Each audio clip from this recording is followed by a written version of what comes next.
Syria पश्चिमी Asia का वो देश जो दुनिया के नक्शे में एक अहम भौगोलिक स्थिति रखता है, लेकिन सालों से गृहयुद्ध और दुनिया की महाशक्तियों के लिए एक जंग का अखाड़ा मात्र बना हुआ है। सीरिया में जारी गृहयुद्ध के बीच अब बशर अल असद की सरकार को विद्रोहियों ने उखाड़ फेंका है। राष्ट्रपति रहे बशर अल असद अब रूस में राजनीतिक शरण ले चुके हैं। लेकिन ऐसा क्या था कि सीरिया में सालों पहले एक गृहयुद्ध को जन्म दे दिया? इसका सीधा सा जवाब है महज चंद शब्द। जी हाँ, सीरिया में सालों से चले आ रहे गृहयुद्ध के पीछे बस कुछ शब्द थे, जिनको एक 13 साल के लड़के मोविया स्यासनेह ने एक दीवार पर लिख दिया था।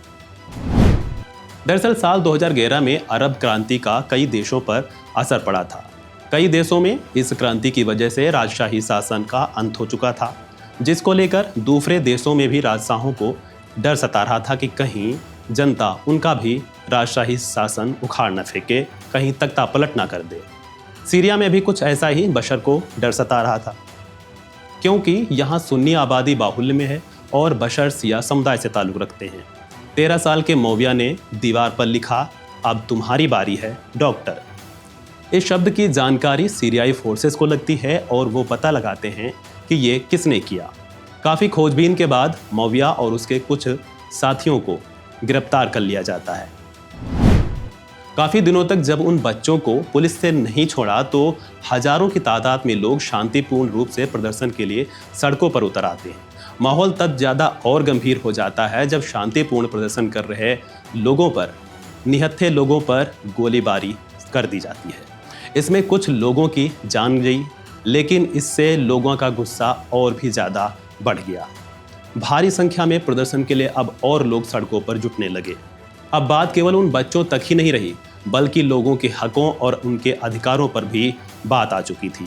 धीरे धीरे ये प्रदर्शन डेरा से दमास्कस, होम्स, हाना, लताकिया, बनियास से होते हुए साल 2012 में अलेप्पो शहर तक जा पहुँचे। जैसे जैसे प्रदर्शन बढ़ता गया, वैसे वैसे बशर अल असद के इशारे पर आर्मी की जातियाँ भी बढ़ती गईं। अब आर्मी एक या दो लोगों को नहीं, बल्कि हर प्रदर्शनकारी को निशाना बना रही थी। आर्मी की जातियों से तंग आकर आखिरकार कुछ प्रदर्शनकारियों ने आर्मी को उसी की भाषा में जवाब देना शुरू किया, तो दूसरी ओर कुछ आर्मी के लोगों ने ही ये सब जातियां देखकर प्रदर्शनकारियों के साथ हो गए। उन्होंने भी प्रदर्शनकारियों को साथ देने के ठान ली। सेना की जातियों को देख खुद सेना के लोगों ने हथियार उठा लिए।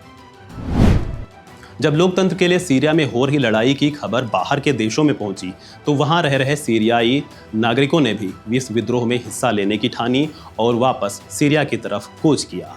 हथियारों और अपने तकनीकी रूप से विद्रोहियों को मदद पहुंचाने भी उन्होंने शुरू कर दी। सरकार के खिलाफ लड़ रहे विद्रोही जल्द ही संगठित हो गए और फ्री सीरियन आर्मी के नाम से एक संगठन का निर्माण किया, और जिसके बाद शुरू हुई ये गृहयुद्ध जैसी स्थिति। सरकार के खिलाफ वो लड़ने लगे, जिसके बाद इस आग में कई और संगठनों और वैश्विक महाशक्तियों ने अपने अपने हितों की रोटियां भी सेकी हैं। बहरहाल सीरिया में तख्ता पलट हो चुका है और बशर सरकार का अब अंत भी हो गया है। सीरिया में बने हालातों को लेकर आप क्या कुछ सोचते हैं? कमेंट बॉक्स में दीजिए अपनी राय। फिलहाल इस वीडियो में इतना ही। खबरों से जुड़े अन्य अपडेट्स के लिए वन इंडिया को करें लाइक और सब्सक्राइब।